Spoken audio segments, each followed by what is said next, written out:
जय हिंद। जैसे कि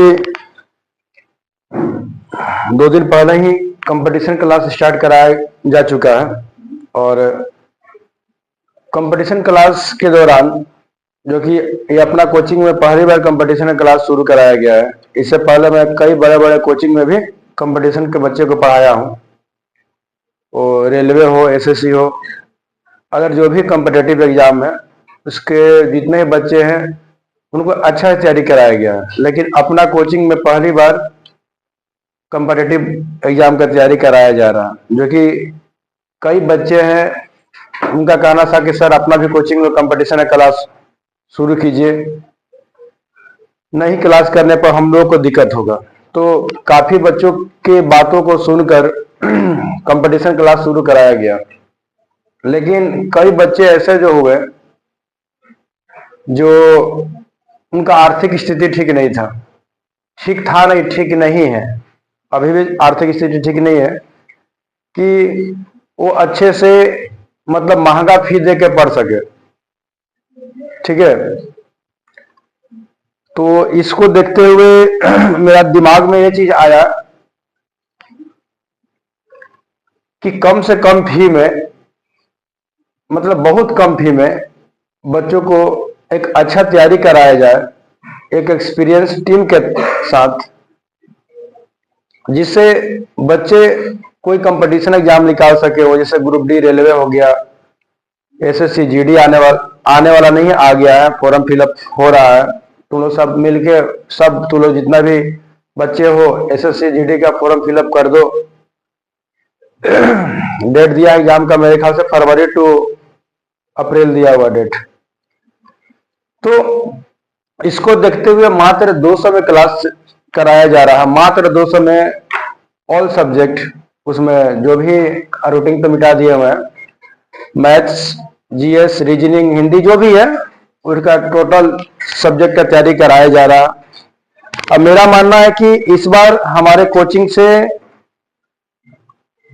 बच्चे का सिलेक्शन हो, इसके लिए काफी मेहनत कराया जा रहा। बच्चे मेहनत भी करने के लिए रेडी हैं। तो हम प्रत्येक बच्चे से बोले हैं कि आप लोगों को कम से कम 8 से 10 घंटा घर में पढ़ना तो ही सिलेक्शन हो पाएगा, अन्यथा आप कोचिंग के केवल चक्कर में रहिएगा कि नहीं सर जो है वो मेरे को पास करा देंगे। अगर ऐसा होता तो पूरे इंडिया का जितने भी बच्चे हैं वो मेरे पास ही पढ़ते हैं कि सर के पास आएंगे तो सिलेक्शन हो जाएगा। ऐसा नहीं होता, यानी सभी बच्चों को मन लगा के पढ़ना पड़ेगा। एटलीस्ट बोल दिया गया है कि 8 से 10 घंटा घर में पढ़ना, तो सोच लो कि सिलेक्शन होगा, अन्यथा सिलेक्शन होने वाला नहीं है। वो एसएससी जीडी या क्यों ना ग्रुप डी हो, ग्रुप डी क्या कोई भी सरकारी सर्विस नहीं होगा जो बच्चे नहीं पढ़ते हैं। कंपटीशन आज के डेट में, आज के जो समय है बहुत ज्यादा हाई हो गया। एक्सरसाइज बीटेक किया हुआ बच्चे, यहां तक पीएचडी किया हुआ बच्चे जो है वो सरकारी सर्विस की तैयारी कर रहे हैं, रेलवे ग्रुप डी का तैयारी कर रहे हैं, एसएससी जीडी का तैयारी कर रहे हैं कि मुझे सरकारी सर्विस चाहिए। ठीक है, तो इसको देखते हुए क्लास शुरू करा दिया गया है और आप सभी स्टूडेंट से आग्रह रहेगा कि आप लोग जो है अपने आसपास जो भी बच्चे हैं, जान पहचान के हैं, दोस्त हैं, उनको प्रेरित कीजिए। अब बोलिए कि वो लोग क्लास आए और इस ऑफर का फायदा उठाएं, क्योंकि बाकी जो कोचिंग वाले होते हैं वो पर सब्जेक्ट 200 रुपया लेते हैं, यहाँ ऑल सब्जेक्ट का 200 रुपया लिया जा रहा।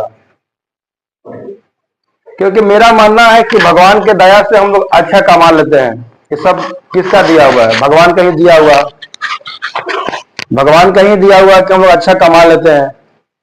और मैं देखा कि अगर अच्छा कमाते हुए भी मैं समाज की सेवा न कर सकूं तो मेरे को लगता है कुछ ऐसे जो लोग होते हैं, एक केला किसी को दे रहे हैं तो 10 आदमी उसको पकड़ पकड़ के दे रहे हैं गरीब आदमी को, और 10 तो फोटो खिंचा के पेपर में दे देते हैं।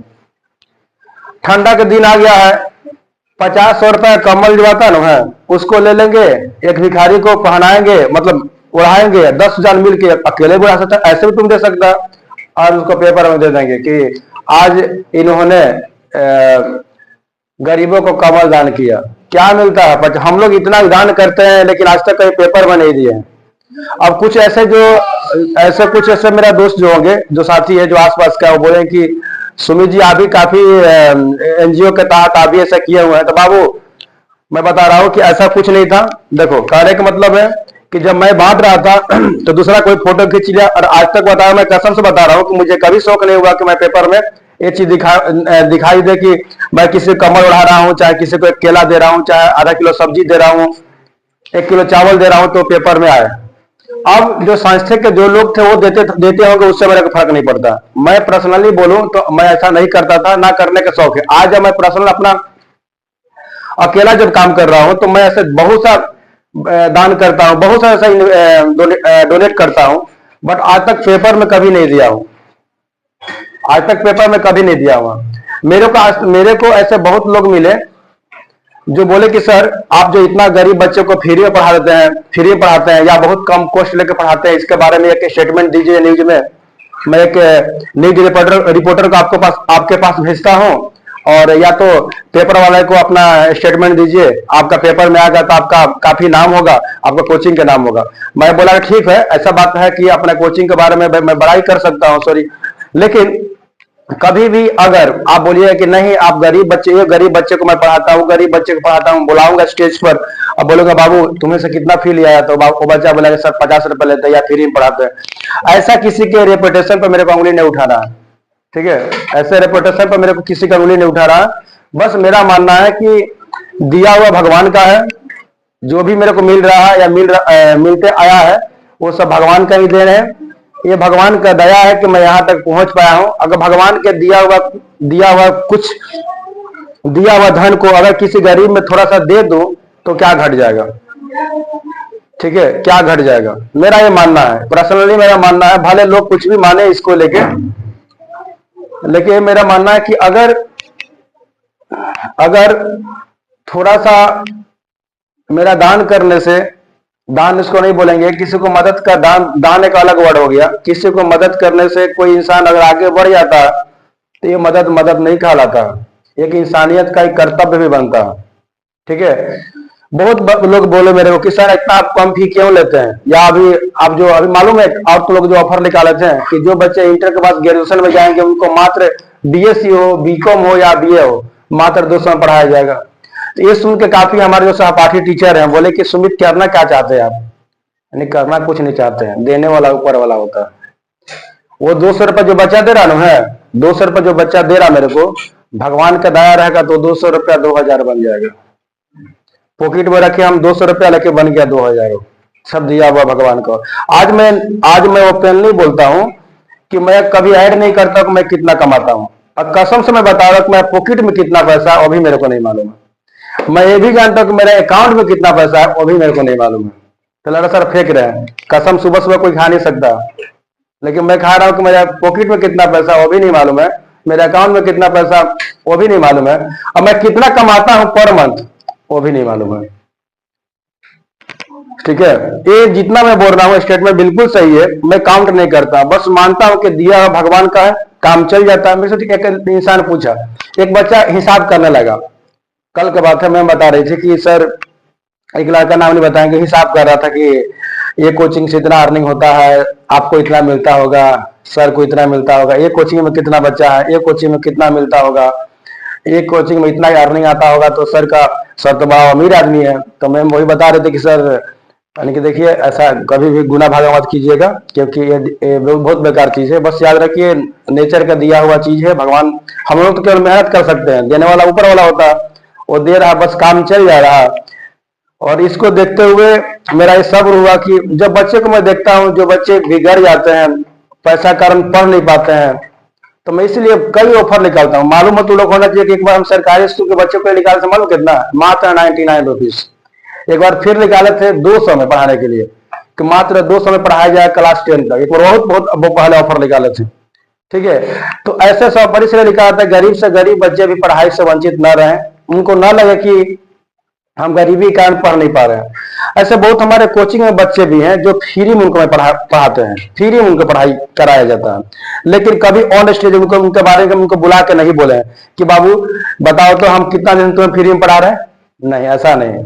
बस याद रखो, किसी के रेपुटेशन जब हम बोल ही दिए, जब उसको लेके दिखाई दिए ऑन कैमरा, यूट्यूब पर जाएगा वीडियो लोग देखेंगे। इन फ्यूचर आज से अगर 20 साल बाद वो लड़का या लड़की देखेगी या देखेगा वीडियो कि सर ने हमारे साथ क्या किया था, स्टेज पर लाके मेरा दम रेपुटेशन को चौपट कर दिया था, तो कल लोग मन मन गाली देगा कि उससे बढ़िया हम नहीं पढ़ते लेकिन इज्जत खराब नहीं करते। तो मेरा मानना है, आज तक कभी तुम लोग देखा होगा कि ऐसा हम कभी नहीं किए, ना करेंगे। बस इतना बता देंगे कि मेरा वीडियो को सभी बच्चे शेयर कर देंगे कि गरीब से गरीब लोगों बच्चों के पास पहुंच पाए और हमारे कोचिंग ज्वाइन करे, जिससे उनका कुछ भलाई हो सके। बाकी देने वाला मेरे को भगवान अच्छा दे रहे। ठीक है, थैंक यू। जय हिंद, जय भारत, भारत माता की जय।